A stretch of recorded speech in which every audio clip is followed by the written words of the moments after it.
Good morning everyone and welcome to Waking with Wildlife. My name is Susie and I'm coming to you from Kangaroo Wildlife Sanctuary, which is just outside of Hobart in Tasmania.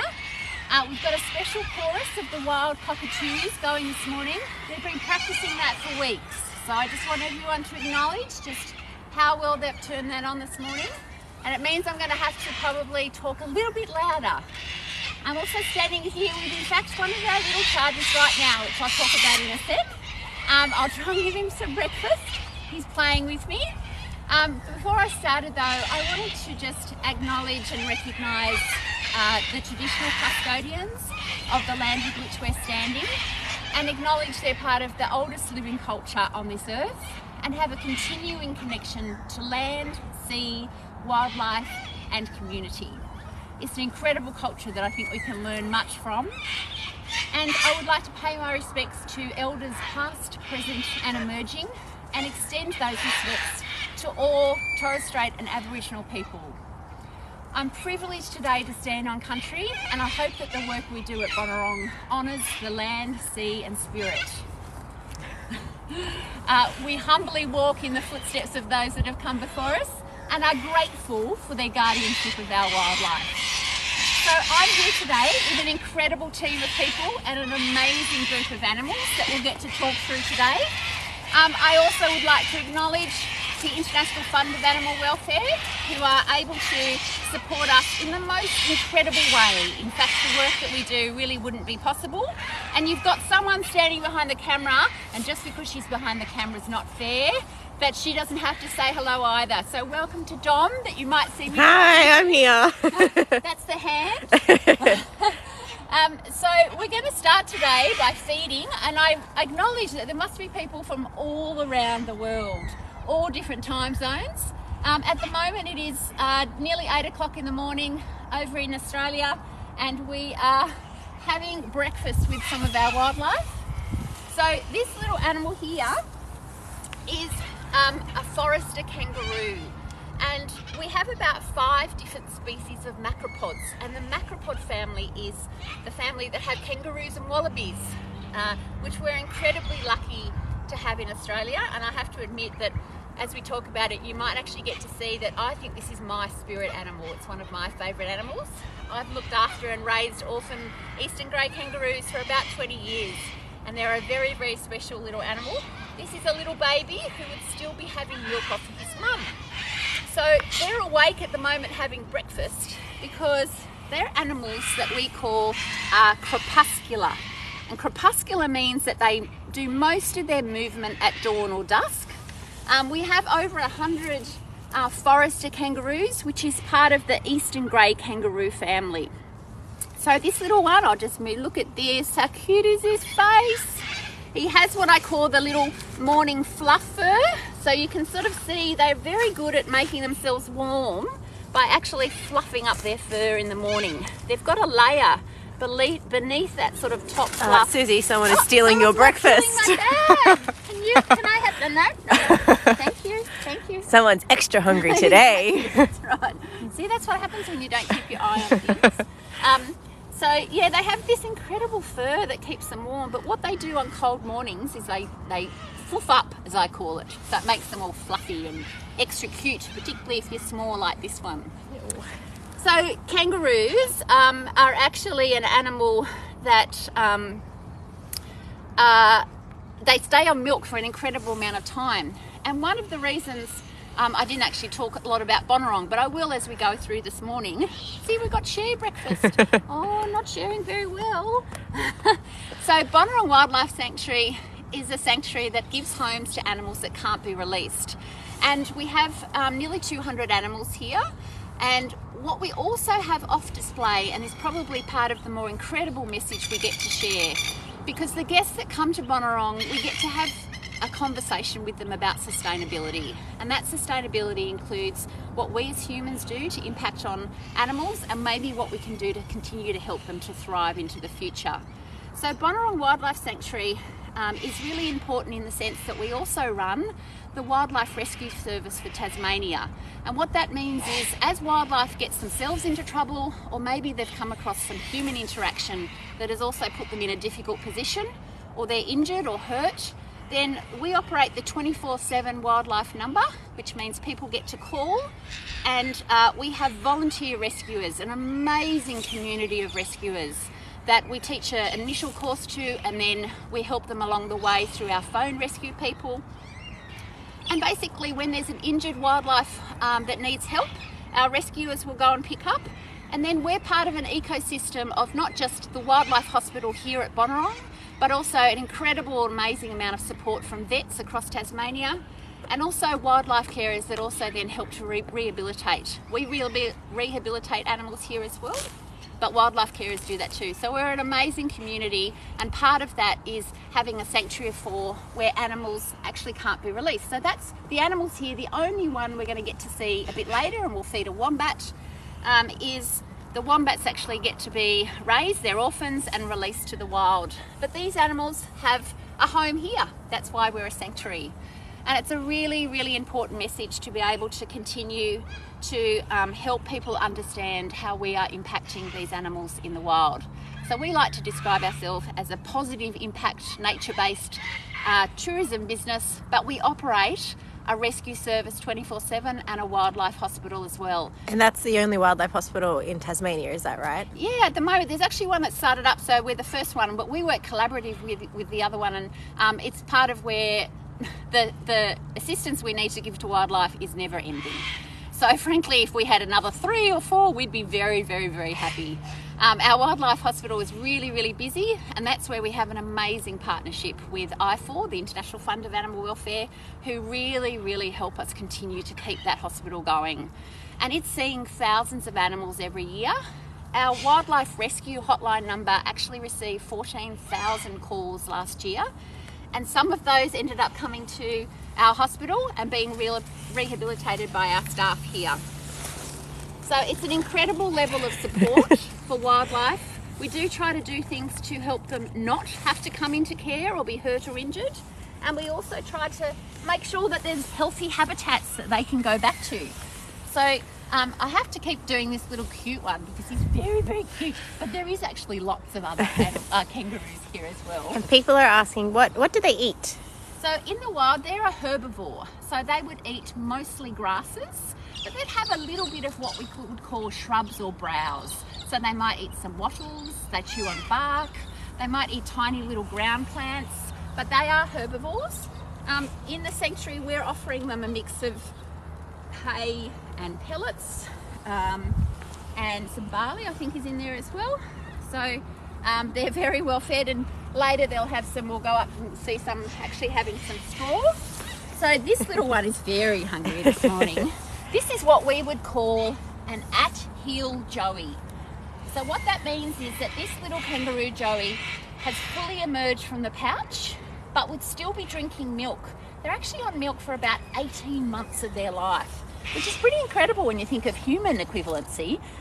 And then the mother, who's pouch, so this is, I haven't actually looked down to see whether this is a little girl or boy, but essentially their pouch lives down here in a sort of way in which the baby animal sits there and the mum's face can see the joey. So that's an incredible, they have an incredible bond between them. So the mother is actually capable of having a little joey in the pouch, and in their pouch they have 4 teats. And what happens is this little at-heel joey, so the one that's now emerged from the pouch, will still be putting its head in and be sucking on the teat that it was basically attached to and grew up on. And then, incredibly, in their pouch, they can have this tiny little jelly bean baby that grows and grows and grows, because it's quite a while before they're able to actually wait there, before they can get out of the pouch and start to stand. And this joey that's in the pouch is on a teat that's different to this little at-heel joey. And one of the most incredible facts that I find amazing about the kangaroo is the milk that's coming through for this little joey at heel And the milk that's going to the little joey that's growing in the pouch that hasn't got out yet is two completely different strengths of milk. The milk that's in the pouch for the joey is actually really rich in carbohydrates because that's what they need the most. And this little joey, the milk it's drinking is really, really rich in fats because it needs a different form of energy now it's out and about. So this little joey, who seems to be a quite independent little spirit, would normally be with its mother and having a drink still. It would still be on milk for quite a considerable amount of time. In fact, to give you a feel, they're probably on milk until about this sort of size or a tiny bit smaller. So you can see them having their breakfast. There's a smaller joey here, so we've got a joey at heel that we saw. There's a smaller joey here. This is probably its mum that it's standing near. And we've had a question. Are they as soft as they look? Oh my God, they're as soft as they look. They're like, I just need to pick them up and cuddle them right now. So you can see, particularly on cold mornings, they're even softer because they've got that foofy fur that's coming up. So they are incredibly soft. Yes, beautiful. And how high do they jump? Do we know? Probably easily 6 to 8 feet. Or that would be, what that be in metres, about 3 metres or so. Yeah. When they need to. So it's not like they're sort of, put out an obstacle course and they'd be happy to go over and over. But they're very, very good when they need to sort of go somewhere. They can sort of traverse fences. Having said that, I've got to say, from a rescue point of view, because obviously we're interested in the stories of rescue, one of the things that happens with kangaroos is, unfortunately, some of the fencing, which is why we try to encourage wildlife-friendly fencing. Some of the fencing, if it's barbed wire at the top, when they go over, they could get the very tip of their little toe. So if you can see down here, one of the reasons for their name is actually the size of their foot. They've got a really, really large foot. And what can happen as they go over a fence is the tip of this gets caught in the top strand of the wire, and it catches on the wire below and their foot's actually stuck. So one of the reasons they come into rescue is actually because of what we call fence hanging, which puts an enormous strain on them because they're hanging upside down. So sometimes that can be healed. There's some incredible work going on around Australia by wildlife carers who are able to look after that. And also sometimes it's not able to. So one of the things that we do respect here, running a sanctuary and the Wildlife Rescue Service, is that we will do our very best to help our wildlife. But sometimes that means ending their suffering and their pain. So it's a combination of sometimes great stories and sometimes helping them out in the best way that we can. A lot of questions about their tails. Excellent questions about their tails. They're super strong, and do they have muscles in them? Well, not exactly. So what happens is, firstly, from the tail point of view, can you see the width here? That width of their tail, they are incredibly lean animals. And this is the only place, I've now got dirty hands just to show you all, this is the only place that they carry fat on their body. So this indicates the health of the animal. And when you actually rescue a macropod, one of the ways to determine their health is by running your fingers down here and seeing how bony, basically, or how not bony their tail is, because that indicates a level of health, as well as how much they're actually full around their hips is another way. So we call these animals pentamodal, which means 5 limbs. So as we can see here, we have 2 front feet, or arms, forearms, we have 2 feet and their tail. And all 5 of those come together to help them move. So what happens is, as they're hopping along, their tail will move in motion and they'll use that as a stabiliser. But one of the incredible things is that when you raise these animals as orphans, firstly, they're not like farm animals. So when they're born and they finally, and we're talking maybe 9 or 10 months before the eastern grey is actually able to get out of the pouch onto the ground. And so when that finally happens, it's not like a farm animal which, sort of staggers around for a while and then after a few hours it'll be fine. These guys actually have to learn to hop. So when they first get out, they have a little sort of flop around and they can fall over really easy. And one of the ways that I like to watch them grow up is they actually learn to use their tail. So when they first are learning to hop, it actually stands up and they don't quite know how to use it. And they fall over and get themselves all sort of mixed up. So their tails are incredibly useful. Having seen that, I have seen some in the wild that have either had a genetic issue or they've had an injury and have actually had a bit of a shortened tail. It's very, very unusual, but it does go to show, in fact, that it's not crucial for their movement. So we've got some just hopping away up here, and you can sort of see their tail as they hop is held up, and then they use that as they walk along. So we've got some hopping here. This movement, this one's just moving to hop, but this movement here, that this is a big male that's coming, this movement is what's called punting. So it would be the equivalent of walking for them. And you can see when they punt, their tail actually becomes part of their movement. So they're a really well-balanced creature, I reckon, doing all of that. And how big do they get, Pip? So it's a really good question because it's one of the species that has a really big difference between the males and the females. So this is a great example of a male, and the forester kangaroo males can get to about 60 kilos or easily about 6 foot if they want to stand up. On the mainland, the eastern grey kangaroo, which these are a subspecies of, can get to about 80 kilos for a male, so even bigger than this. But the females, so there's a level of what's called sexual dimorphism, which is different for females. So the females are actually a lot smaller and probably get no more than about 35 kilos. So this, I can tell by its facial structure, is a boy, but this would be an example of a fully grown female. So this is probably the sort of height. These are males. I'm trying to sort of work out. Oh, we've got a male just here. And you can sort of see here, this is a good example of probably not quite as big a male as we can get and a fully grown female. So there's quite a difference in the sizes between males and females. So you can hear them munching away. I don't think you'll be able to, but they're having a lovely little breakfast together. These guys here, so this is another male. And one of the things we haven't talked about is that kangaroos live in a social mob.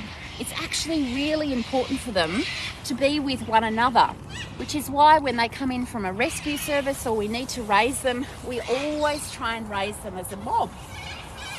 So they're a social animal that has an alpha male. And what studies have found, there was a study quite a number of years ago of 400 kangaroos that found that the alpha male actually was the father to about 75% of the joeys in that particular mob. And what we know is that the alpha male actually does most of the servicing in terms of making the females pregnant and having little joeys. We saw a little head pop out of one. So this is an example just here of a female that's actually carrying a joey. So Dom, if you want to come around here, you'll be able to see the shape in the pouch. Oh, and I'm not going to touch it, it's okay, Mum. The pouch just down here. Can everyone see that? I'll get my hand out of the way. As she's moving, you'll be able to see it a bit more. So you can see the shape of the pouch just here, and you'll be able to see the movement in the pouch. Can you see that? You see the movement in the pouch? That's a joey in the pouch moving around. So that's an example of a female, and you can sort of see the difference in size between the male and the female. So they talk to one another, particularly between the mum and the babies. They have this, and I'm really bad at replicating it, but they have this call when they're looking for one another, and it's like a and that's a terrible example of it, I have to tell you. There's actually another example of a female here that's carrying a joey, so it's just a little roundness. I can tell from how little the joey would be. And this is that punting movement. Hello, darling. Hello, hello. We get to have, Waking with Wildlife, we get to do this every single day, so we're pretty special. But I don't know about you, but I think wildlife are pretty special, and that's why we need to work together as a society to try and protect their habitats and do things that help them live sustainably in the wild. On their feet, you'll be able to see here, They actually have a little grooming claw. So see this tiny little claw here? This is what they actually use to scratch themselves with. So that's their grooming claw. And questions about if they're friendly. Well, in the wild, I hope they're not that friendly to people because we want them to stay safe and away and sort of social in their own group. They will, if threatened, obviously try to look after themselves, the males in particular. There is lots of examples where if dogs have tried to attack eastern grey kangaroos particularly, I think red kangaroos do it as well, which is the largest kangaroo in Australia, the very big tall red one that lives in the middle of Australia. They will actually lead the dog to a dam or to water because they are very good in the water, and it's their main form of defence. They can actually hold the head underneath and try and drown their attacker. So they are not territorial in the sense that if you're walking through or past them that they think you're in their territory and come after you, but they will try to protect themselves obviously if they're attacked. And from a rescue point of view, dog attacks, we've got one coming here, not a dog, a kangaroo. You wouldn't see them this calm if a dog was coming. But we have dog attacks, we have the fence injuries, and of course we have car accidents. In Tasmania, most of the forested eastern grey kangaroos are up in the top right-hand corner, but in Australia, our eastern grey kangaroos are basically down the strip of the coast of Australia, and there they face lots of issues, particularly in drought. So in drought, there's a really, really high level of mortality for the joeys. Studies have shown that in a really bad drought year, 75 to 85% of the joeys will be lost. And one of the things, we'll go back down to be near the roos, and then I think we'll probably need to move on to the wombat. Yes, lots of people are excited. I don't know if you can tell, but no, they are my favourite animal. But I know wombats, everybody loves wombats. But yeah, so what was I saying? They were... the drought. Oh, in the drought, yeah. So they really do have a really terrible high mortality rate. And obviously with climate change, it's one of the risks in the future, along with habitat reduction. So is there any other questions on kangaroos before we move on? Nothing that's coming up yet. Nothing? We can answer any that come through as we walk if you want. Okay, no worries. All right, well, I'm not going to leave my bag of food here. They will eat it. One last goodbye, guys, to the roos. And you can see the beautiful view that we get from the wildlife sanctuary here in the distance. It's a lovely morning. We've got some fog coming off the mountain. There's a massive Mount Wellington in the background there, but you won't be able to see that at the moment. Alright. How long do kangaroos live for? So it depends obviously on the types of conditions that they're able to have in the wild, so how much access to food and water and habitat, but typically anywhere between sort of 9 and 18 years. Mm-hmm.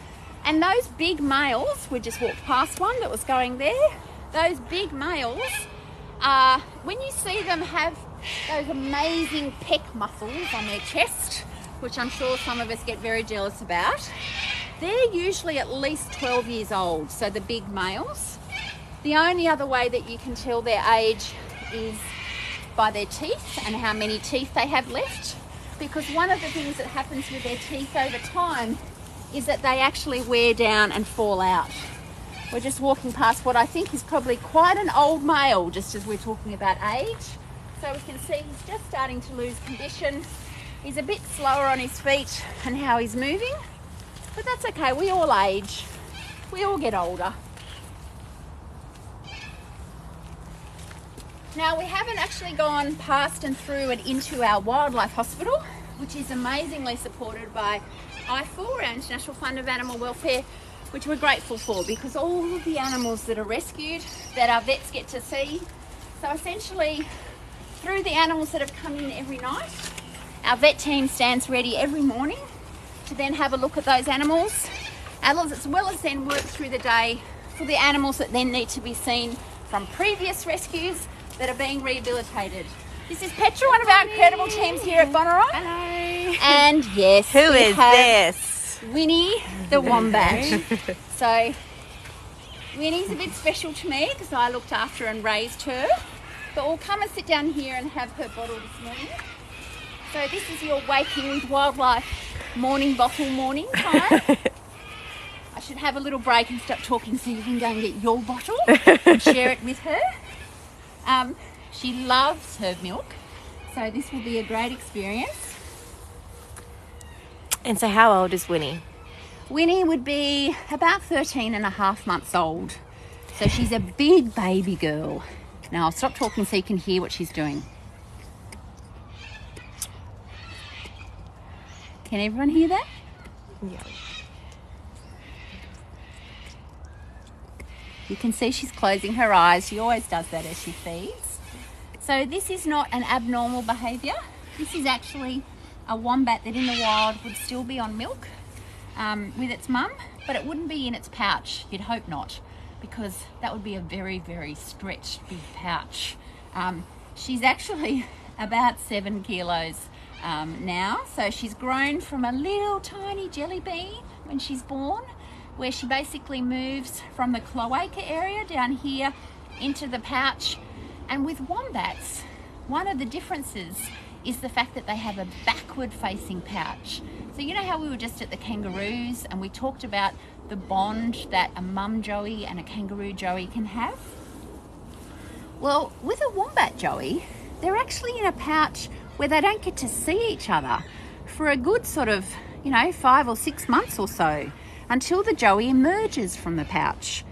And the reason they have a backward facing pouch is this is a burrowing animal, which means they live in burrows and they're incredible diggers.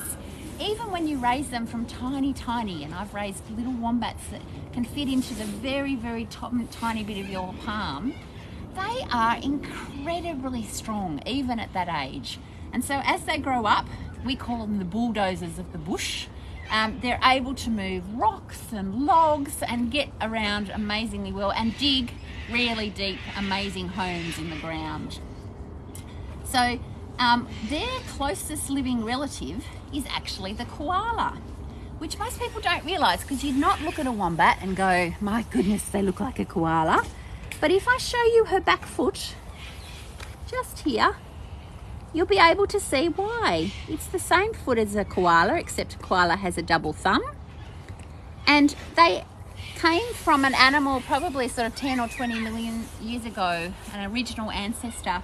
The big wombat at that time was called the diprotodon, which was the size of a hippopotamus. And I don't know about you, but I'm not sure I'd be wanting to feed a baby diprotodon, because I'm pretty sure it would take up most of this bench area that I would be trying to feed. And I don't quite know how big a bottle you'd have to be holding it with.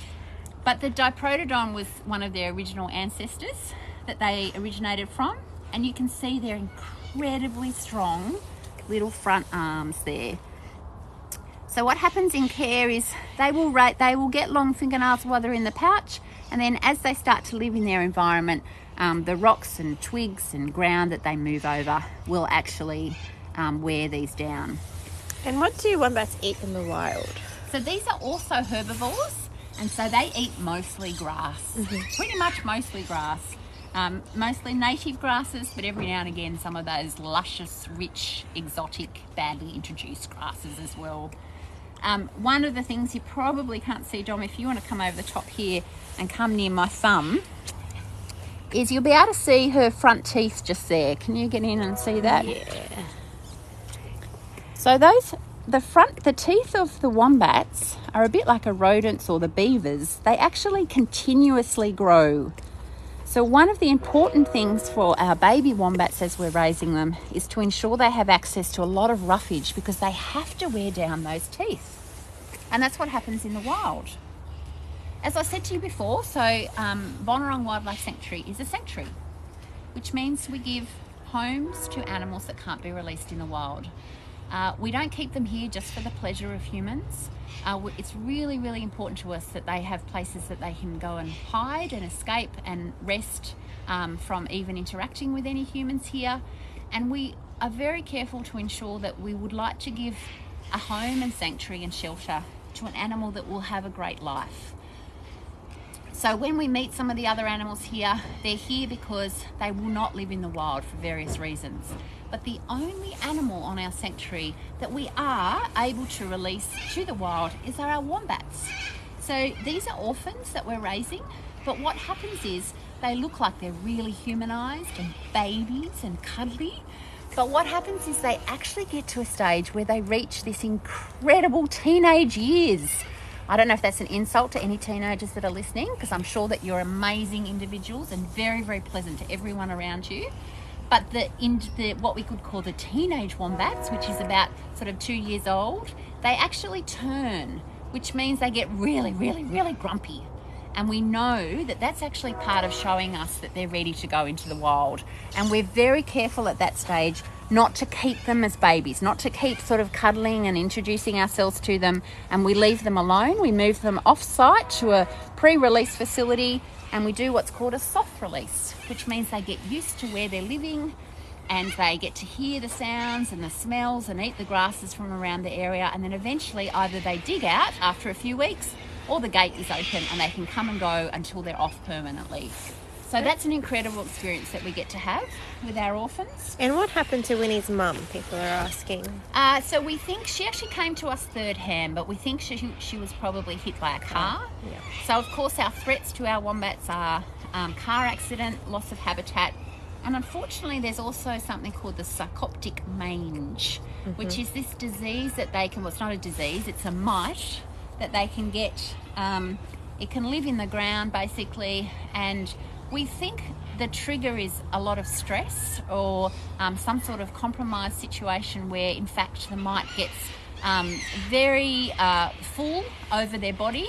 And in fact what the issue is not just the mite, but it's the secondary infections, because the mite's actually eating through their skin, and so there's a lot of trauma to that skin, and also infection that comes from breaking open that skin.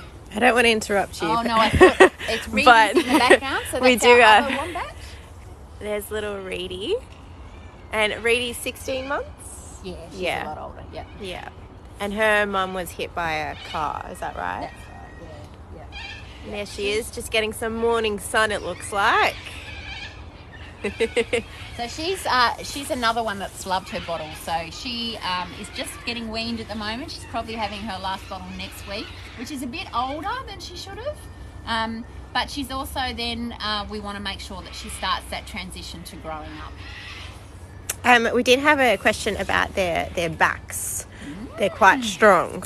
They are quite strong. Tell us more. So I won't be able to turn Winnie over at the moment, but maybe when she's finished. They actually have, is Reedy there? Reedy's just munching on some grass. We should get her to turn around so she can show us. So they have a skeletal structure and sort of a cartilage. It's called a bum plate is what the word is. So if you think basically on the back, very lower part of their back and onto their butt area, they have this sort of really strong fascia, which means that they can use it to protect themselves. If they are getting attacked, they will try to get, and usually it would be a dingo or a dog, trying to get them back to the burrow. They would lead it back, and then what they can do is they can basically put their very strong butt, we all wish we had strong butts, I'm pretty sure, they can put their butt as a sort of plug hole into the top of their burrow.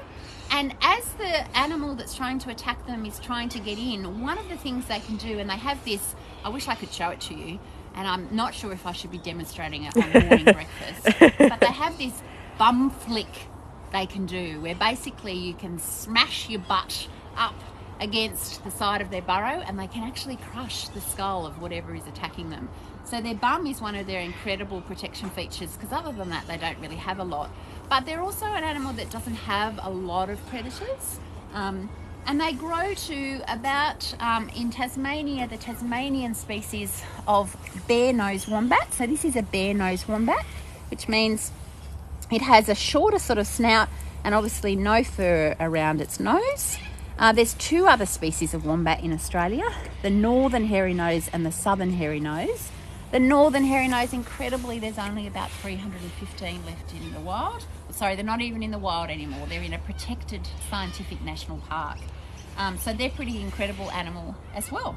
And look at this thing, Winnie's just munched away. We're in the last little dregs of her breakfast. And one of my favourite things about wombats, their poop. It is squared.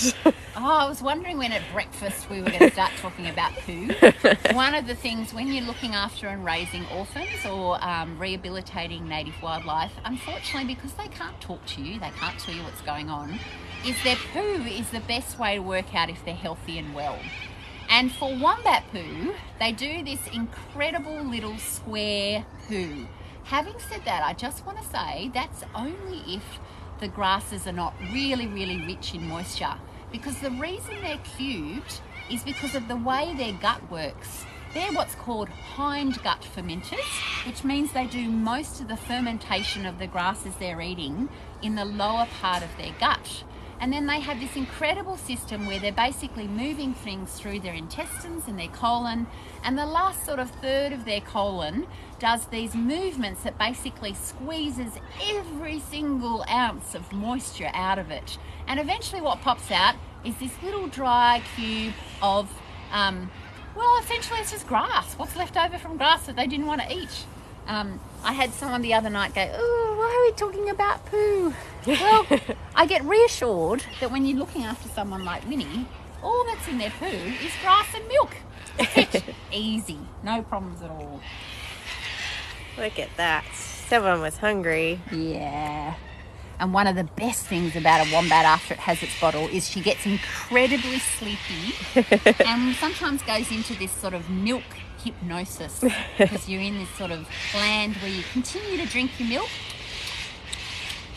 even if you're not on your bottle, as I'll show you in a sec when I'm about to take it out. Look at that. There you go. Oh, hi Winnie. Oh, she's having a little sigh there. And as you can see, we're still moving our jaw. If we were having a bottle, hey?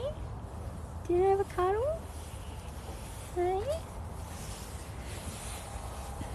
They have a tiny little tail, which I won't disturb her because she's having a lovely little sleep now.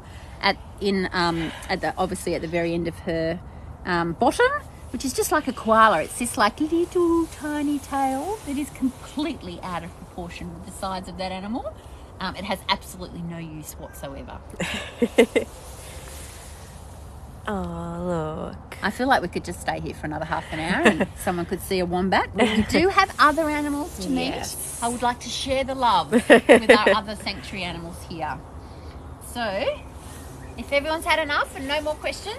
No questions yet. Questions? We're going to say goodbye, darling. Say bye, guys. Bye to Winnie. A wombat's nice. A wombat's nice.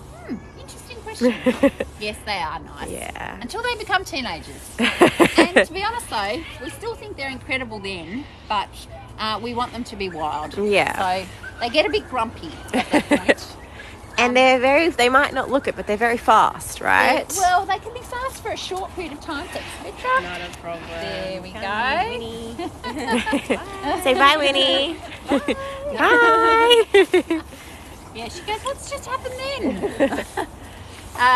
So they can be incredibly fast for a short period of time. So they can run about 40 kilometres an hour, which sounds like a lot. Here we go, here's Reedy. Hello, Reedy Bear. Hello, Reedy Bear. Hello, beautiful girl. So this is a girl that won't be too much long away from actually becoming a big girl. Hello, darling. Hi. Come on then. We've got other people to see. Yes, they can run fast for very short distances. So they can't run a marathon because you can imagine those tiny little stubby legs. Can't go too far. But what we're going to do now is, are we doing the arc now, Brett? We're doing arc now or after? Now? Yeah, so what we're actually going to do is I'm going to introduce you to other members of the team. We have an incredible team of keepers here. And we'll come inside here. Brett, we'll come inside if you want to sit. Yeah. And we're just going to show you some birds. So we've got Brett, our really experienced wildlife keeper here. And we're going to show you some of the birds of our sanctuary, remembering that we operate a sanctuary. So one of them is Buzz. And we've got one just on the ground here, so just be careful of that. And Buzz is very, very chatty. So remembering we're a sanctuary, which means that the reasons these birds are here is they won't live in the wild, and they've got some incredible rescue stories as to how they've come about. But I'm going to hand you over to Brett, and he'll be able to chat to you a bit more. A very warm welcome to Brett for Waking with Wildlife. Hello, how are you going?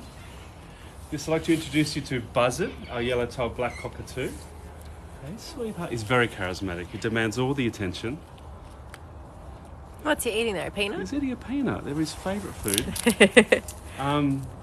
Buzz came to us about 8 years ago. He was orphaned in the wild. He was found at the bottom of the base of a tree. So he'd fallen from the nest, and national parks couldn't find the nest. So they just kept an eye on him for a few days to see whether Mum had come back to feed, and she hadn't returned. And so he was put into our care, and we did hope to release him, but unfortunately with parrots, it can happen that they bond to their hand raisers so much that they just don't want to be released. And so despite our best efforts, Buzzard ended up staying here. And lucky for him, he met his lifetime partner, Peaches. So Peaches is another yellow-tailed black cockatoo, obviously. Hey, You can't see this side of the camera, but Buzz has just got onto Dom's arm as she's filming. So this is sort of, there we go. Look, hey. We have had a few people shocked saying that they didn't realise we could have black cockatoos. And I know you can have a black cockatoo with red on it as well, is that right? You can have Yes. red-tailed black Red-tailed, cockatoos. that's what they're called.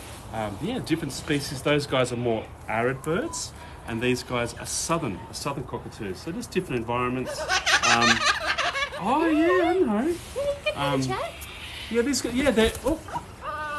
These guys, they're fairly common in the wild, but they are having some problems just due to deforestation and things like that.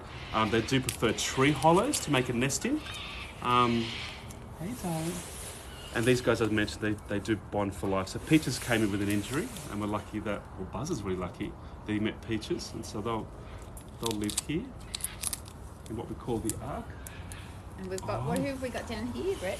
And down here, this is Phyllis. Oh. So it's very important when you meet Phyllis that you do a dance with her. Hey, beautiful girl. hey. And so, all the birds, they're very charismatic, they're very intelligent, so they actually bond with individual keepers. So Phyllis and I have recently bonded, and to bond with her, it is very important that you do her dance, and she loves it. The more you dance with her, the more you like it. You can see Buzz is getting a little bit jealous right now. This is Mary. So here, Buzz. Here, Buzz. So Mary is the soft-crested cockatoo here as well. And they do get a little bit jealous things. So you've got to make sure you provide them with attention and lots of enrichment. So Phyllis is a long-billed corella. We've got, here is Mary, once again. And some of these birds you see around here were rescued from... Buzz is just flown Buzz back is there. loving me. I know. Having a chat. They were rescued some poor homes. We had the opportunity to provide them with a better home for them, or injured in the wild. They just, like all the animals of Bonnarong, their health was assessed, and they just wouldn't be able to survive in the wild after a vet check and after. And most of the animals that the clinic sees are birds, is that right? Probably, I think the proportion would probably be about 60% birds. But having said that, across the state, we obviously are getting mammals and reptiles seen as well. And the vets here at the Bonnarong Wildlife Sanctuary can do some amazing work now on actually repairing and operating on some of the injuries that our birds have, as well as our other animals. But one of the really incredible things is that obviously previously in times gone by, when birds came in with broken wings, it was pretty much a bit of a disaster. Nowadays, the vets here at Bonnarong have been able to do the repairs, the surgery on breaks that are very, very close to the join where they need to fly, because previously what would happen is that would fuse as the bone healed and they wouldn't be able to fly. So vets have been able to do an amazing surgery on tiny little, is it silver eyes, isn't it, Brett? So they're little tiny birds. Is it a member of the finch family, silver eye? So, Yeah, so they're like about that big, and you can imagine this tiny little wing, and the bone would be incredibly small. So we've had a number of silver eyes recently that I know have had some surgery that have been able to be released, which is amazing. Yeah. Oh, he's on my head, guys. He's on my head. Okay, it's okay. You want more attention, don't you? Well, we might move on to the Tasmanian devils. Lots now to that we've see. seen some of the birds in the ark. Thank you, Brett. We're going to see him a bit later as well. Goodbye. Thanks for all the love, Brett. Pleasure. It's essentially really important to remember that all that we do here at the sanctuary is done by a team. So we have some incredible staff, incredible vets, but it's also a team of supporters. So it's people like yourself, or the amazing partnership we have with the International Fund of Animal Welfare that really makes all of this possible, that keeps wildlife being healed and helped and makes it possible for animals like these to have a home. So John, we're going to head out. Let's do this. We'll keep the birds here who will not want you to go. Look at Buzz whinging about that. Sorry, Buzz. All right, I've got the door shut there, Brett. Got it. Okay, we're going to head out here, everyone. Have we still got everyone? Are you having breakfast or dinner? I know that you must be. I'll just leave that open. Thank you. Yeah, Alrighty. so we're heading off. We do. We've got a lot of people, a lot of nice comments. Oh, cool. We've got, we're going to stop by our Tasmanian devils next. There's been a lot of requests for them, so I think Oh, everyone's well, going to you're be. going to see them. Hopefully they're awake. We'll see what they're going to do. We won't deliberately wake them up, but if they're awake at the moment, we'll be able to feed them and see them. And I get the immense privilege to introduce you to another of our team members here at Bonnelong. So I'm going to hand you over to the incredible Maya, who's going to talk you through Tasmanian devils. Hello. All right, we've got one awake today. This is little Phoenix. I'll throw her a little treat just in case she's hungry and she might stay up for us a little longer. And what are we feeding Phoenix? So she's got a nice little chunk of meat there this morning. The devils are carnivores, so they're only interested in eating meat, but they'll eat pretty much any type of meat that we offer them. So Phoenix is one of two devils in here. We've got her sister Marley as well. She's shy. These guys were orphans, so they came to us through the Wildlife Rescue Service. Their mum was hit by a car when they were little, tiny little babies. So they had a really rough start to life because of how small they were when they were orphaned. Usually the larger the joey, the easier it is to raise them and the more likely it is that they'll survive. These guys had to be bottle fed every 3 hours around the clock when they were first rescued, with no real idea whether they would even survive being raised, but they have. They live here with us now. They can't be released because they have a few health problems as a result of being orphaned at such a tiny young age, so they're quite small for a normal Tasmanian devil. They're also... Oh, they're out? Oh, yeah, she's just here talking. There she is. So you'll notice the way she looks around her enclosure. She's mostly using her sense of smell and her whiskers to move around. She can't see very well. She's almost completely blind because of the cataracts in her eyes. That's a result of missing out on mum's milk when she was a tiny little baby, but despite that they get along really well in here. Devils are usually solitary, so they don't usually stay with their siblings in the wild, but these guys were raised together, and they're pretty happy living in this little enclosure together. Come here. So why would we get these into care, do you think, Maya? In terms of rescues, so, you know... Oh, of course. Yeah. So we see devils coming through to us through the rescue service, often being hit by cars, unfortunately. So devils are scavengers. They're not very good hunters, but they are carnivores, and unfortunately they're being lured to the road where there's roadkill and animals on the side of the road. So unfortunately, because they're nocturnal and they're black, and our roads are black. They'll be sitting in the middle of the road having their dinner when they can become quite susceptible to being hit by cars. So we lose a lot of devils that way, and we see a lot of injured ones coming through the rescue service that way. The other thing is the devil facial tumour disease. So we're losing a lot of devils out in the wild because of the facial tumour disease, which is a cancer that's transmissible. Unfortunately for the devils, it's contagious and deadly, and all it takes is two devils to clash jaws like this, which is what they do when they bump into other devils in the wild. And if one of those devils is sick, that's all it takes for the disease to pass on. It's pretty horrible. In the past, we haven't seen any immune response in the devils, so they haven't really been fighting the disease in their own bodies. So in a matter of months, their faces will swell up with the tumour. It can be pretty horrible, and it is fatal, unfortunately. So we haven't got a cure for that yet. But we're working on it. Yeah, it's one of the things at Bonarong that we're working with a team of researchers that are doing some incredible work on actually creating a vaccine for the devil facial tumour, believe it or not. And I think it's about 2/3 of the population that we've actually lost in the wild. Wow. So it's had a really, really devastating effect in terms of how many Tasmanian devils are around.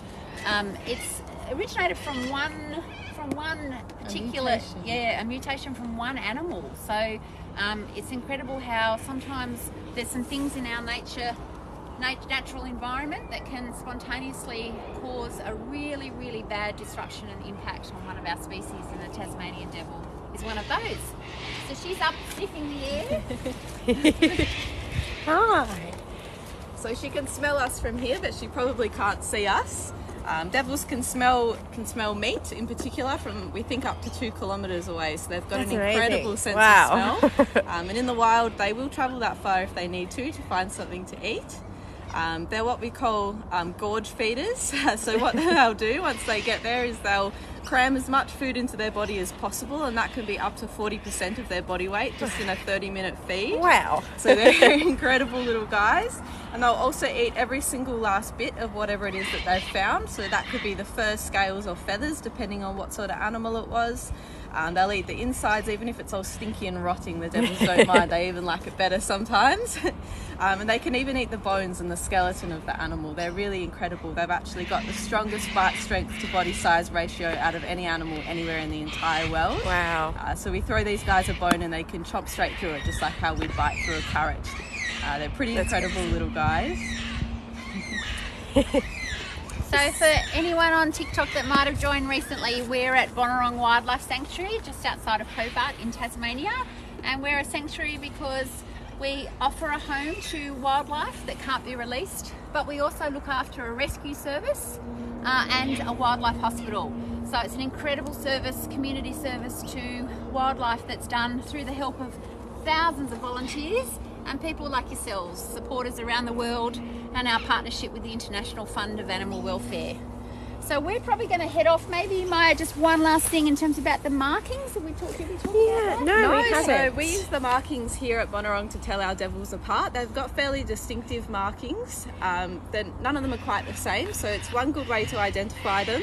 We think the reason why they have these funny white spots on their body is part of a camouflage. So way back when we still had the Tasmanian tiger and the thylacine, they could possibly have been hunted by an animal that big, and other predators as well. So having the white flashes on their body helps them to sort of blend in and disguise and break up the silhouette of their body in the dark. And they're strategically placed in parts of their body where there aren't very many blood vessels or nerve endings. So when they were to be bitten, the predator would likely go for the white flash, and it wouldn't hurt them quite so bad as if they were bitten someplace else. Yeah. So we can hear the sound that they make. So obviously one's come across her sister. So we've got sort of 2 devils going in there. It's right in there. You Yeah, can so see it's a hiding little under bit. that bush just there. Okay, well we might move on if that's all right. We'll leave the Tasmanian Right. devils. If you guys have any specific questions, feel free to pop them in the comments, and we can get to them as we walk to the next animal. Thank you, Maya. Thank you. Bye. So where we're going to head to now is we're going to actually go and see a little reptile, a very special little reptile. But on the way, I wanted to show you, because we might not get a chance to go and see the tawny frogmouths, which are a really special nocturnal bird. They look a bit like an owl, but they're not actually an owl. They're a member of the nightjar family. but I wanted to show you something pretty special. And we are a wildlife sanctuary, but in the natural setting that hopefully you've got to see on TikTok, we actually have wildlife as well. So we have in the tree 2 tawny frogmouths that roost in that tree every single day. So they fly off at night. Yeah. Can everyone see them? And one of the special things about tawny frogmouths is how well they blend into trees. So if you can't see them, it's because they're doing a very, very good job. So 2 special birds that we love to just walk past and acknowledge. Yeah, they're amazing. We're part of their world and they're part of our world as well. A really special connection to nature.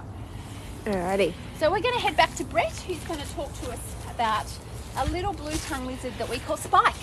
We'll get him out, and he's very, very special because he's actually an albino. Oh, wow. Which is pretty rare. I don't think I've ever seen. Oh, wow. I've never seen an albino blue tongue. This is Spike. Can you say hi, Spike? Hi, buddy. Hey. So Spike's a very special case. He's an albino blotch-tongue lizard or blue-tongue lizard.